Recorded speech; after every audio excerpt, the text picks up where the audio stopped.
Welcome to the Annals of Darkness, where the light never touches and history isn't written, it's carved.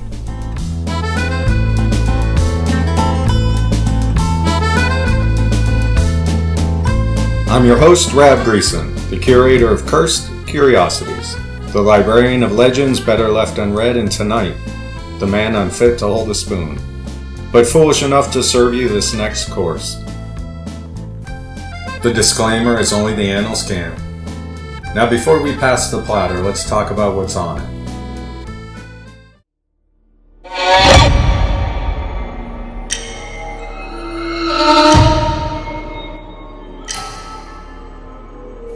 This story contains content that is disturbing, even by our standards.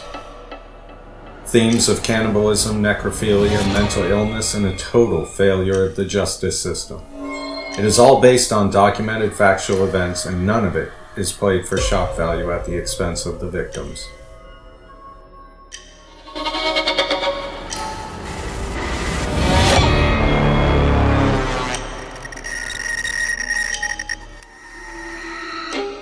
But be warned, we are not your local PBS History Hour, and we do not skip over the parts that get blood on the page.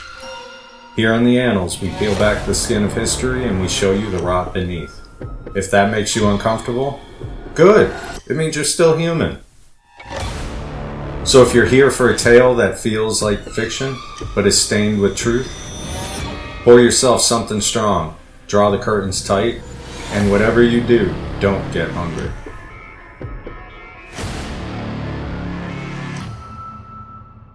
Let's go.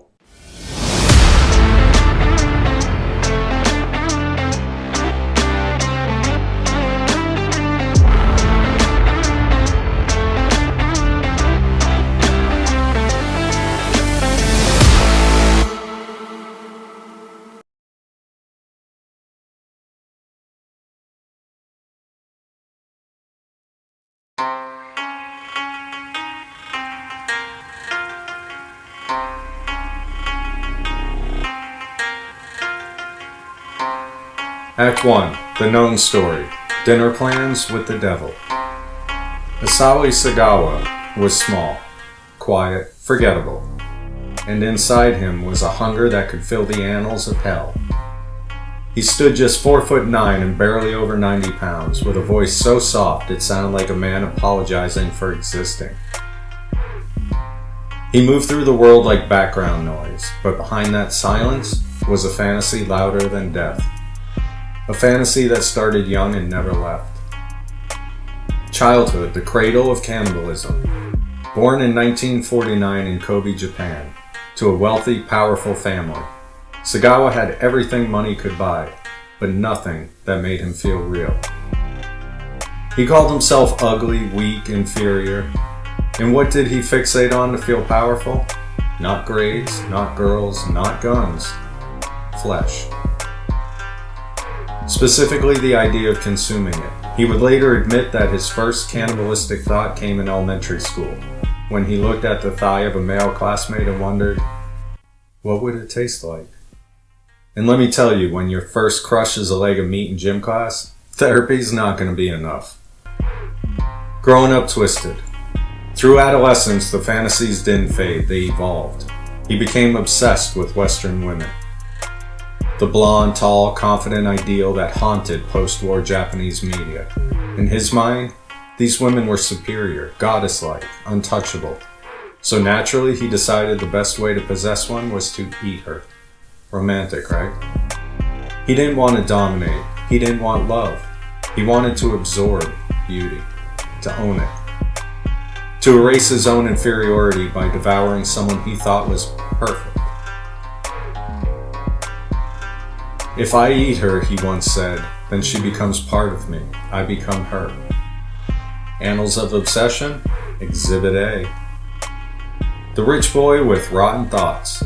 His family sent him to the best schools. He studied literature, he could speak Japanese, English, German, French. He wasn't stupid, but he was definitely unhinged.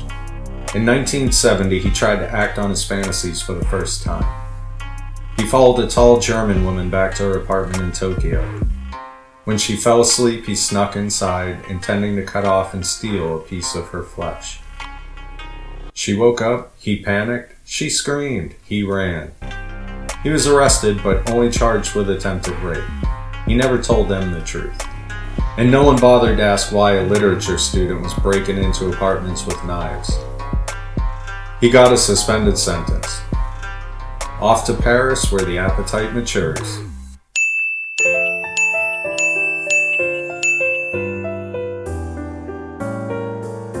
By the 1980s, Sagawa was in Paris attending the Sorbonne, studying for his PhD in comparative literature. But let's be real, he wasn't there for degrees, he was there to hunt. Paris, the city of lights, art, beauty, elegance, to him it was a buffet. He walked the streets like a predator in a three-piece suit, watching women like a sommelier eyeing wine bottles. He wrote in journals, took photos of strangers. He fantasized about consuming beauty like it was communion. And that's where he met his target, Renee. Laissez trembler au clair de lune. The perfect target. She was everything he wasn't. A 25-year-old Dutch student. Fluent in German, English, French. Intelligent, radiant. A lover of art and poetry. He felt invisible, and to a man like Sagawa, invisibility is the ultimate humiliation. So he did what any delusional predator would do. He befriended her. He told her he admired her intellect. He said he needed help with German poetry for a school project. She agreed. She not only beautiful outside, but inside, she was kind. She didn't know the man in front of her had a rifle stashed in his closet, and knives already labeled for carving.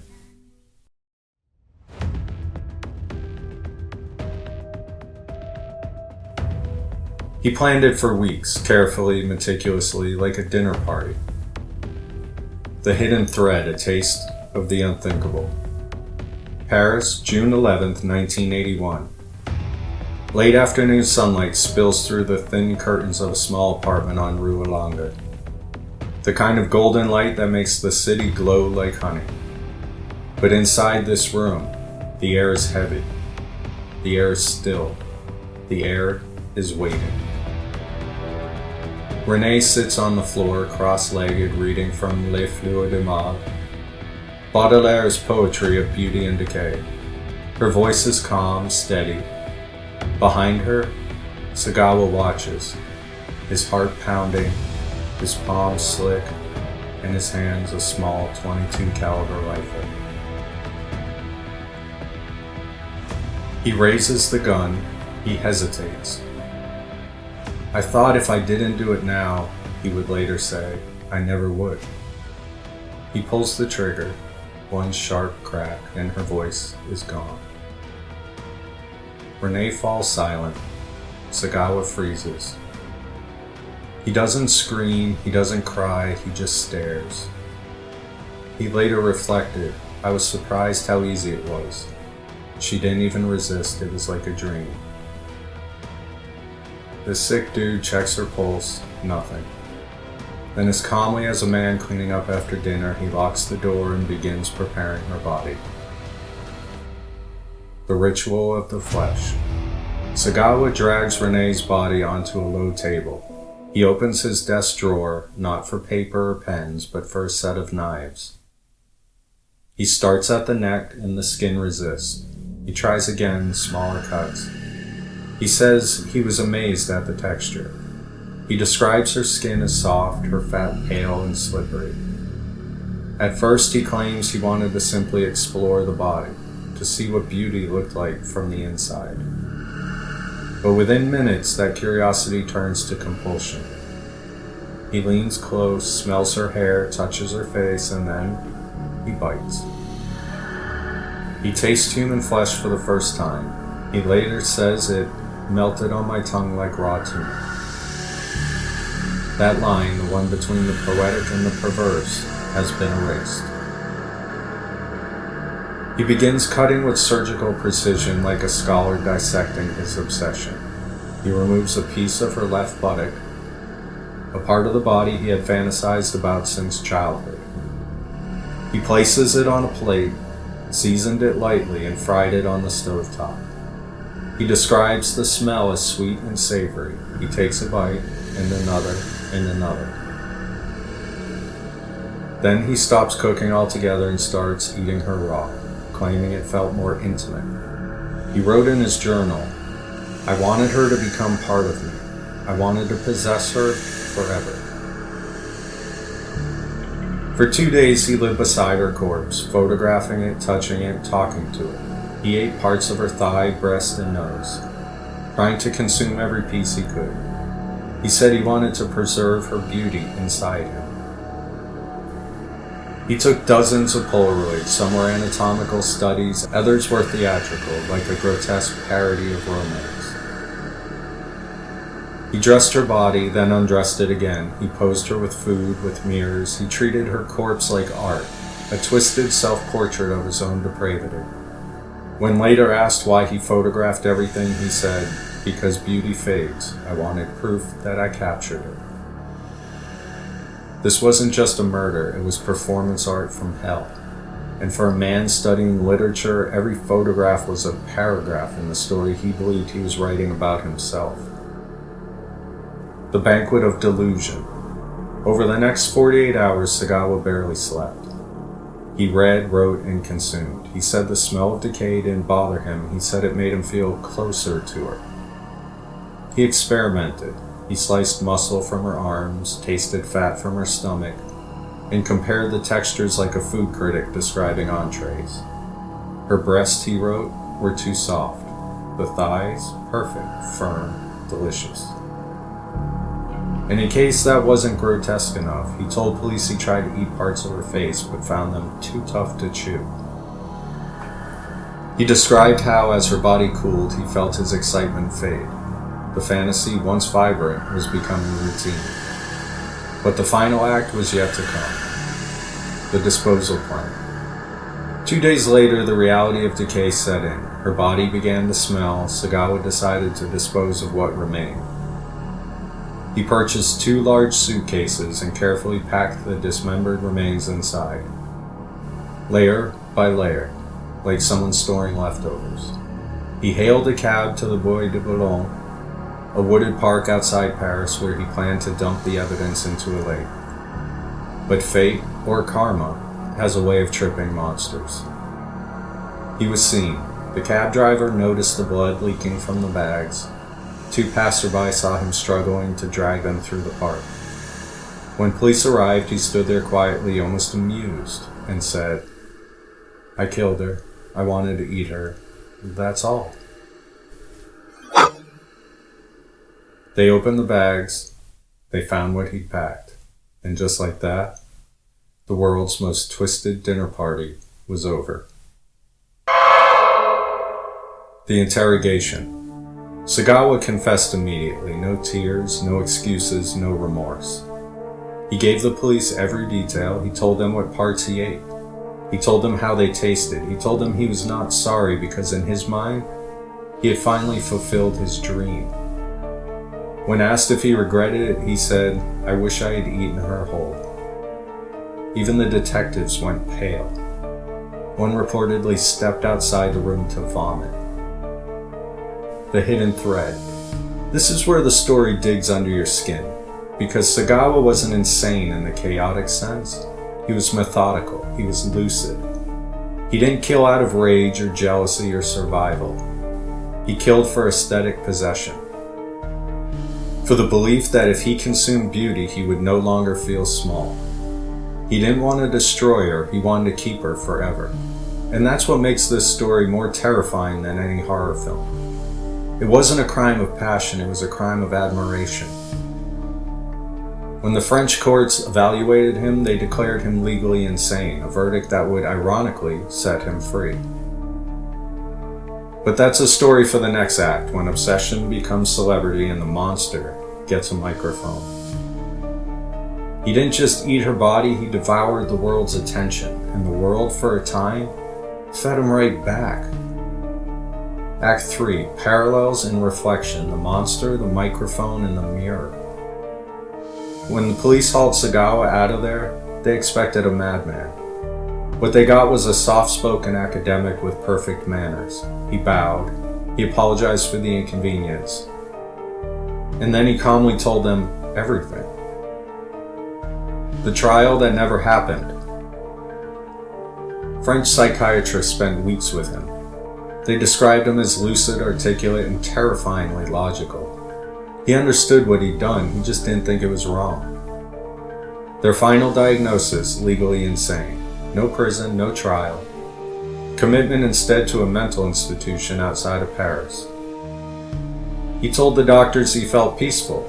He'd achieved his life goal, now he could rest. "I have fulfilled my dream," he said. "I don't need to hurt anyone else." And for a moment, it looked like justice, or at least containment, had won.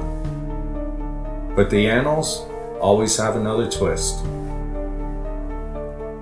The loophole of privilege. France didn't want to pay for him forever.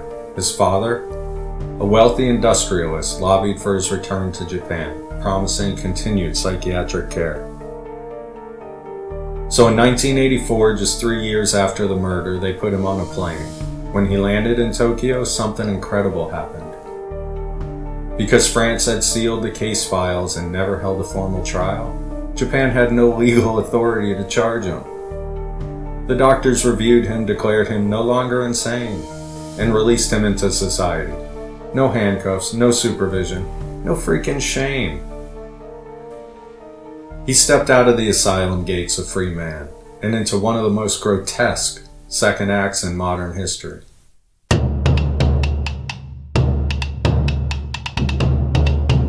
Celebrity Cannibal. The Japanese press went feral.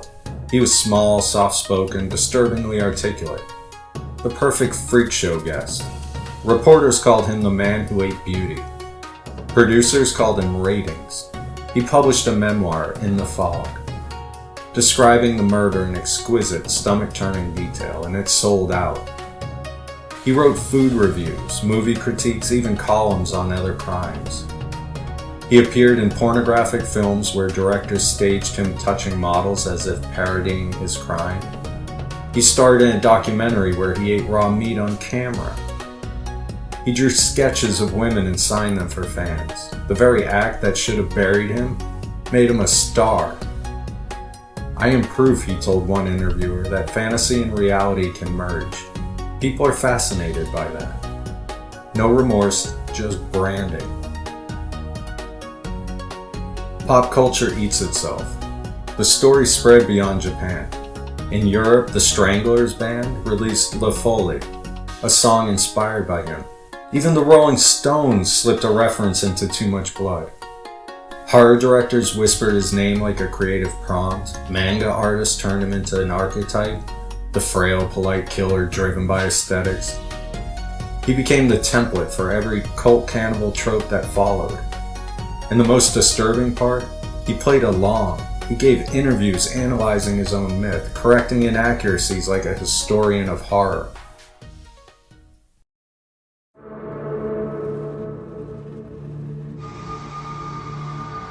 The psychology of performance.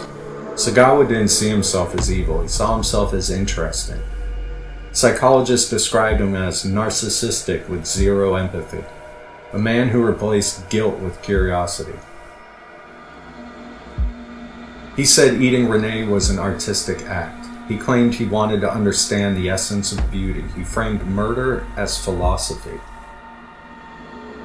He wasn't haunted by what he'd done, he was bored that it was over. When one interviewer asked if he would ever kill again, he smiled and said, "If someone volunteered, so I wouldn't be arrested, perhaps." From infamy to obscurity, by the late 1990s the novelty wore off. He was no longer the strange new headline, just a footnote of infamy. He lived off small royalties and occasional tabloid appearances. Then in 2013, a stroke paralyzed his right side. He lost his ability to walk, to feed himself, to perform. The man who once fetishized flesh now needed others to cut his food. He lived with his brother in a cramped Tokyo apartment surrounded by books about his own life. He told one reporter, "I still dream of her, but I wake up and I'm weak. That's my punishment." In 2022, pneumonia finally claimed him. No cameras, no crowd. Just a frail old man gasping in the dark. The mirror. Sagawa's story is more than a grotesque curiosity, it's a reflection of us. The world rewarded him, not for remorse, but for shock value. He became a prototype for the influencer age, someone who did something unthinkable, and then monetized the attention. He turned cannibalism into content, we turned horror into entertainment. That's the real hidden thread of this scroll. In a culture obsessed with spectacle, even evil can find a PR team. He devoured a woman, then devoured fame, and finally, himself. But the appetite he represented, the hunger for the grotesque, that still lives in us. The monster didn't win, he just learned how to sell tickets. Act 4, the judgment, the feast of forgetting. There are crimes that end when the killer is caught, and then there are crimes that echo long after the blood dries. Sagawa's echo wasn't the sound of remorse, it was applause. A world that rewarded the wicked. He murdered, desecrated, and consumed a woman, and was rewarded with book deals, cameras, and royalties. He sat on talk shows, sipping tea, politely describing how flesh melts like tuna, and the audience leaned in closer. Every producer who booked him, every viewer who tuned in, was adding a coin to the same scale that let him walk free.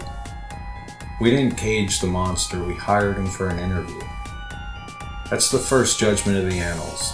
Sometimes the monster isn't just the man on the screen, it's the culture that claps back. The myth he built.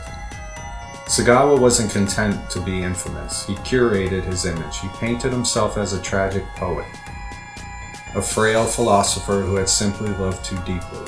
He quoted Baudelaire and Mishima, called cannibalism a metaphor for intimacy, and smirked while doing it. But it wasn't poetry, it was marketing. A cannibal turned content creator.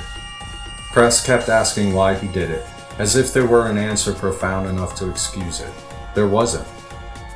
He did it because he could, because he was bored, because no one stopped him the first time, and because he was just flat out crazy. With a dark soul.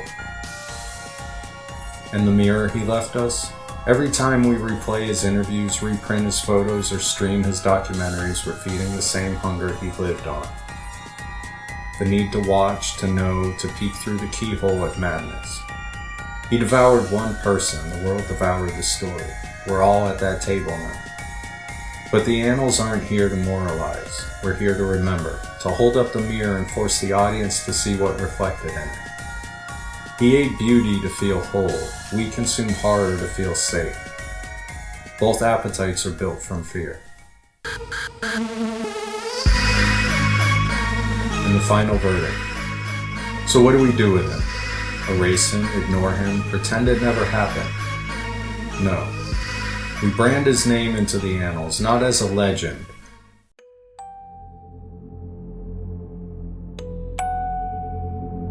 but as a warning. The warning that intellect without empathy becomes pathology. That fame without ethics becomes fuel. That when justice shrugs, the stage lights turn on. Verdict, guilty. Sentence, eternal disgust, no redemption, and a place on the lowest shelf of history's pantry. Because in the annals of darkness, the punishment is memory, to be remembered forever, not with fear, but with contempt. He said he wanted to consume beauty to make it a part of him. In the end, the only thing he ever truly digested was himself. Sagawa died in 2022, small, paralyzed, and forgotten. His fame rotted the same way his conscience did, slowly, publicly, and without dignity. The flesh he once worshipped is dust now. The only thing left of him is the story, and the warning inside. Where shame becomes legend and horror learns how to sell itself. I came for the facts, you stayed for the filth, and now it's in the annals. Good night.